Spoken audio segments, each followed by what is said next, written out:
Welcome to Canada's podcast.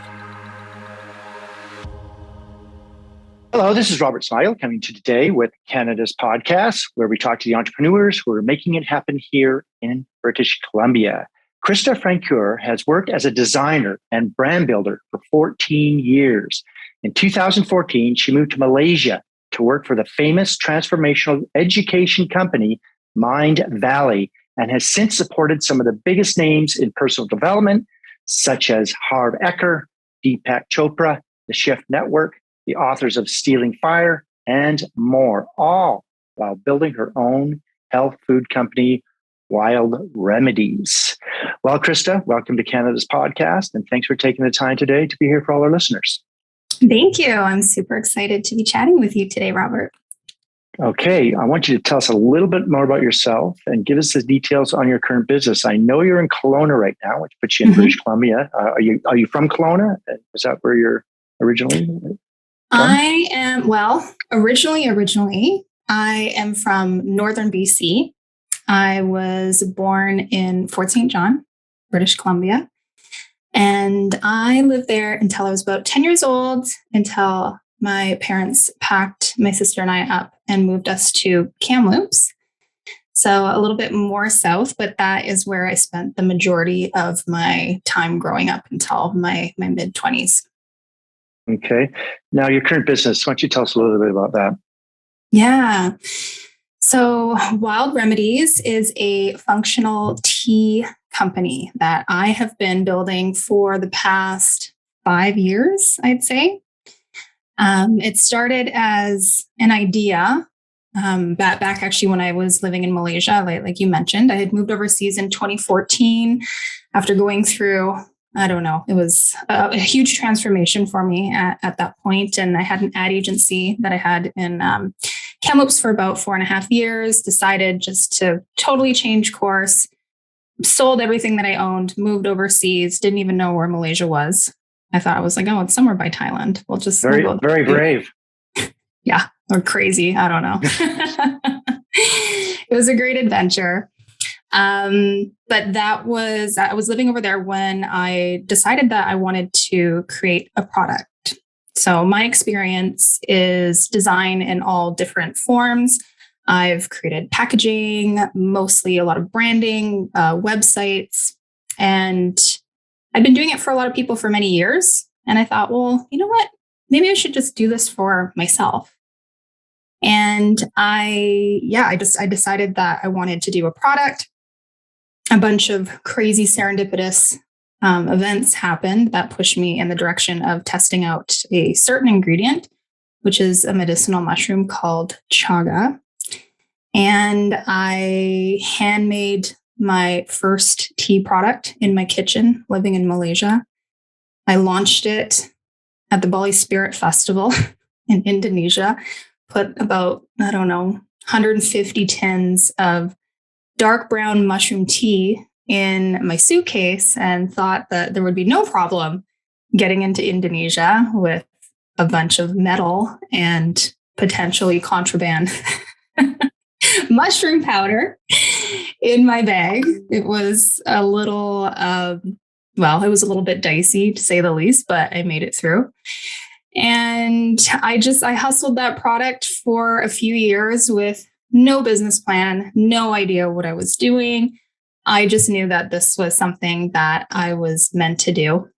And eventually had another burst of inspiration for a product line that I dreamed up on a drive to Utah once, a solo road trip, and decided that this was the thing that I really need to do. And it was essentially a spinoff of the first tea product that I created. And when I finally ended back in Canada, a few years from the beginning of my adventures, I ended up with some really amazing mentorship. I moved home, I moved to Vancouver, and it was the first time that I've ever had mentorship in my life. And I had met someone who introduced me to a company called Good to Grow. So they are a consulting company out of North Vancouver, and they work with health food startups. And I talked to them about my tea, of course, and they're like, "Oh, this is really cool, but Like, do you have anything else? Like, this isn't, it's just a product. Like, retailers want a line. And I said, well, I have an idea. And I showed it to my mentors there. And my one mentor, Jeff, I had designed it essentially as a designer, right? I created the mock-ups and whatever. And I was like, these are the flavors. This is what the packaging is going to look like. This is the concept. And he took a look at my laptop and he sat there for a long time and was really quiet. And he was like, well, I think you have a bit of a problem here. And I said, what? And he's like, Whole Foods will buy this in a second. It's absolutely amazing. You have to figure out a way to make it.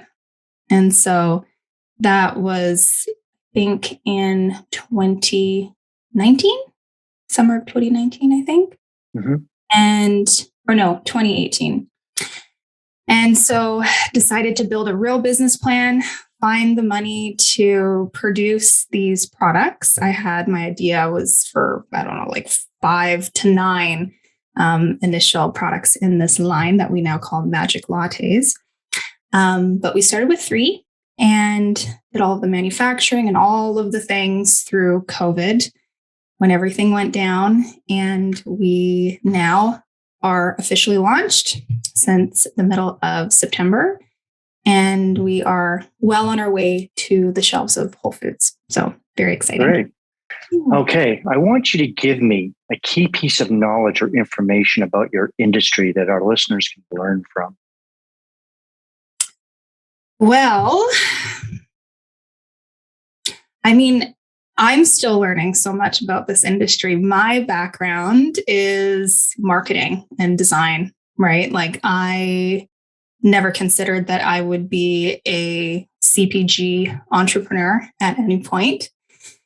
And it's exciting. I'm learning a lot. But I think one of the most important things that I learned during this journey is that when you are developing consumer packaged goods products and you are looking to diversify channels, so if you are not looking at just doing direct to consumer, but you're also looking at doing wholesale, you have 2 different customer demographics. So I always had the end user in mind. And through a lot of my mentorship, that was reframed in a way to make me see that we also need to be marketing to the retailers. So that could be how your packaging is designed. I remember at one point I was considering having the packaging in like these kind of like biodegradable tubes almost. And I was advised against that because retailers hate round packaging because it bunches up on the shelves and it doesn't look as nice and it's not as easy to stack. And there's all of these different considerations that you need to take into account when you are looking at different sales channels. Oh, okay. So packaging and making sure that it looks good on the shelf has been obviously a big component of success. That's really important. Also, your pricing, all of those, regular things. But one thing that's unique to our product, and I think that has really made us stand out for retailers, is the versatility of our packaging. So our products, wait, do I have one that's full? I do. So our products come in boxes, but you can also open them. And on the inside, we have single serving sachets as well. Oh, okay. So not only can people purchase them individually, which allows, people to try your product at a lower price point, but we can also position these at the tills in retailers or have them on flip strips. And so you can place the product in lots of different places in a grocery store, which is something that retailers really, really love. And it also helps you bulk out the shelf space on the shelf. So we can have our products lined up either as full size or have them open as well. So you have variety pack. Yeah. Good. Okay, let's talk a little bit about doing business in British Columbia and what that looks like for you. What are the biggest benefits for you in being an entrepreneur in British Columbia? I want you to give us some of the good points about starting a company here. But I also want you to give some of the tough things or challenges you've had along the way for our listeners so they can keep an eye out for them. Mm-hmm. So some of the good things about starting a business in BC is the local aspect. People love to support local here. And the Buy BC brand holds a lot of power. So we made sure that we got Buy BC certified right away as we were going through our manufacturing process. And I mean, being in Kelowna, I know there's, I think this is kind of unique to the Okanagan, but we do a lot of markets. So on top of the farmers markets, we have craft markets, we have holiday markets, tons of markets, and you can actually move a lot of product through those channels and create a lot of local brand awareness, which is really, really helpful, especially when you're just getting started, because you want to start small and local and kind of build out from there.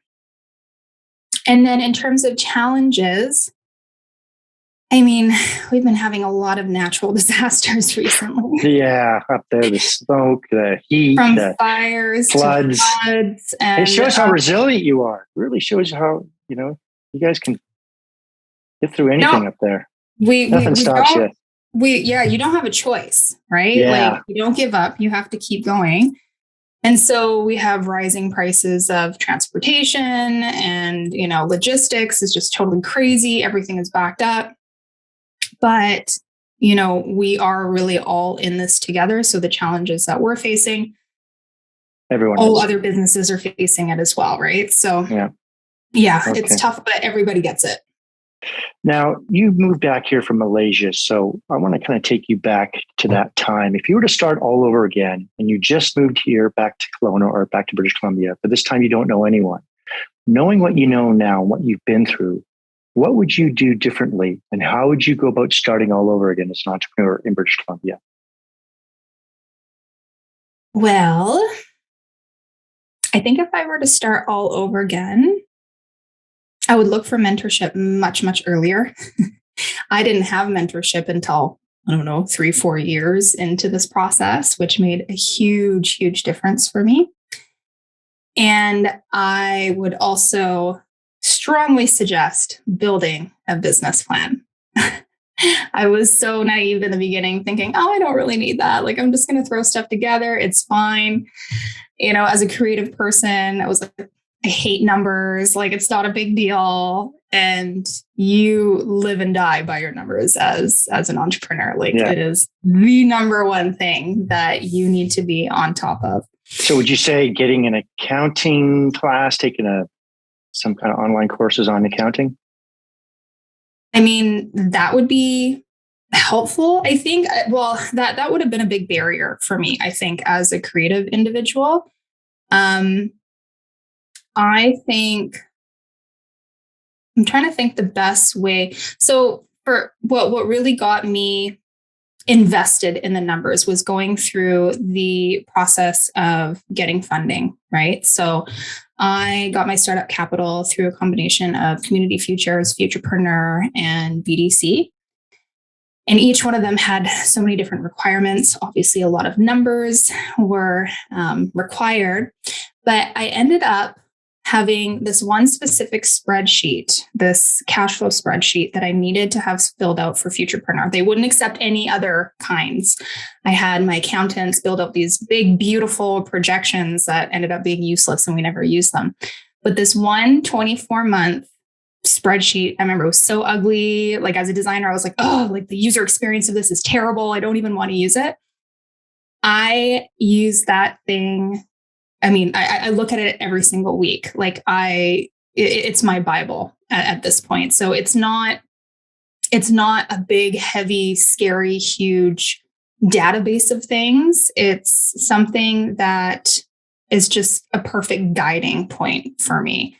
And once I started utilizing that and got comfortable with that one spreadsheet, that just made such a huge, huge difference for me and made it feel, like this was something that I could really get comfortable with.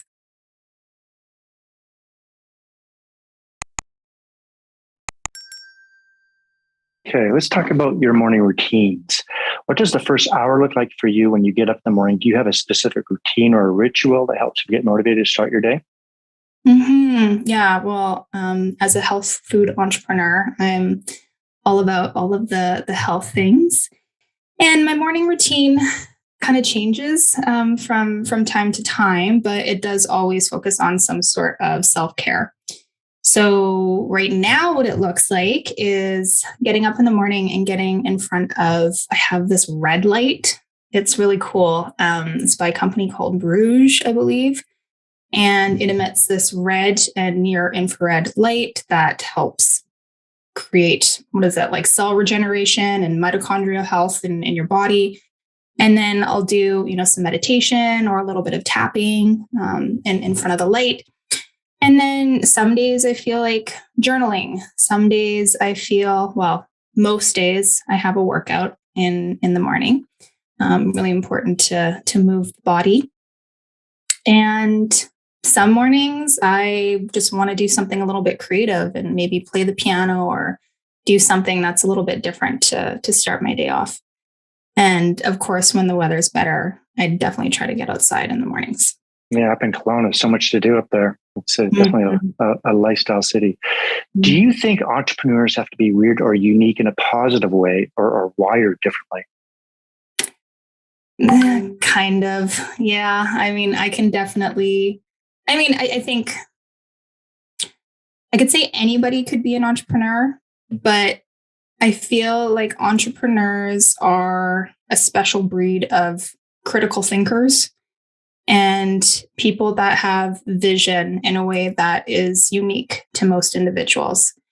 And in order to be successful, you have to have a lot of tenacity and just really embody not just the mindset, but, walk the talk of never giving up on your dream, because there's a lot of times that you're going to want to fail or that you feel like you're going to fail, and you got to keep going. Okay, entrepreneurs like to read and educate themselves. What books are you reading now and why, or even audiobooks, podcasts and the like? And can you recommend any books for our listeners who are also aspiring entrepreneurs? Yeah. I mean, I've gone through periods of just like devouring all of the business books, and then I go through a period of all of the personal development books, but some ones that I can think back on that helped me on my entrepreneurial journey would be like The Big Leap. That was a really good one. It kind of helps you identify fears that kind of keep you back from reaching your potential, your full potential. And The Surrender Experiment. I don't know if you've ever read that book. No. It's absolutely beautiful. It has, a lot of kind of like woo-woo spiritual stuff behind it, but it's such a phenomenal story about this man who started out just wanting to create inner peace and not really wanting to interact with anything in the world. And he made a promise to just say yes to anything that came along to him. And he ended up owning a multi-billion-dollar tech company. It's really, really cool. He said yes to everything? Everything. Wow. He had to say yes to it. And the way that the universe led him was just absolutely miraculous. It's so cool. Such a cool book. Talk about positive thinking. Okay. Online or offline tools you use on a daily basis that you could recommend? Oh my gosh, I have a few tools. We manage our team through Slack. I am also a fan of Airtable. It allows me to essentially have Trello inside of a calendar, which I've tried lots of different things to organize myself, but for some reason that is the best. Ooh, also it has this really great feature. If you're like me and you have like several Gmail accounts, you can have all of your Gmail accounts within this one app called Shift. And you can easily switch through everything rather than like the thing that you have to do with the browser. That's super annoying. If anybody is aware of that, I think that's a really great tool. Okay. If you were doing what you do now, what would you like to do for a profession? If I weren't doing what I'm doing now? Yeah, if you had to shift gears and go, okay, I'm going to do something I've always wanted to do. Aside from where you're at. I mean, when I was 5, I wanted to be a paleontologist. And I've always dreamed about like, maybe when I retire, I'll take up archaeology and go to Egypt and dig up cool stuff in the pyramids. I think that'd be really fun. What kind of a job could you not do? Anything working for someone else. Yes. I've learned that fairly early on in life. I don't like working for other people. In business, what is your favorite word, quote, or sentence that you like to use? Anything you do use on a daily basis that maybe some of your employees or working people often hear you say? Well, I think really just never give up, right? Like I say this phrase all the time, just putting one foot in front of the other. Yeah. When there's adversity or challenges, it's never, we know entrepreneurship is like this, right? It's like up and down, and the highs are really great, but the lows are inevitable. And all you can do is put one foot in front of the other and just keep going. What's your least favorite word or sentence you do not like to hear? Failure, I guess. That to me is just never an option. Failures are inevitable in a certain sense, but I like to find the opportunity in failure. And, I choose to learn those events as learning opportunities. If you had to pick one or two words to describe yourself, what would it be and why? Creative would be number one. Obviously because of the design and, everything about the business to me feels very creative. I love beautiful things. You said you play piano too, right? Oh yeah, I play piano, I sing, illustration, pottery, all of the stuff. I just love creativity. So anything creative, you gravitate anything towards. Creative. Yeah. Okay. Good. Okay. What keeps you at night, if anything? When you go to bed at night, do you always think about work? Do you journal? Do you write notes? Do you have something at your bedside that you can just kind of jot down anything in the middle of the night, or you just turn it off and go to sleep? So what I like to do before I go to bed, because I find like I'm just a voracious consumer of everything, right? Knowledge, needing to know what's going on in the world. It's like work all day. So in the evening, I make sure to read a few pages of a fictional book. So it can't be educational. It has to be like a storybook of some sort. I'm really into like sci-fi fantasy stuff. And it has to be analog, no screens. And I do that every evening. And it's like a comforting thing for me. And so usually I get through like 3 pages and then I'm falling asleep, and that helps me get to bed. I do the same thing. Works well for me. Okay. Give us the top 3 things on your inspired life list. Are there things you'd like to do? Travel more, TEDx talk, become a painter, pianist, anything like that beyond what you're doing now?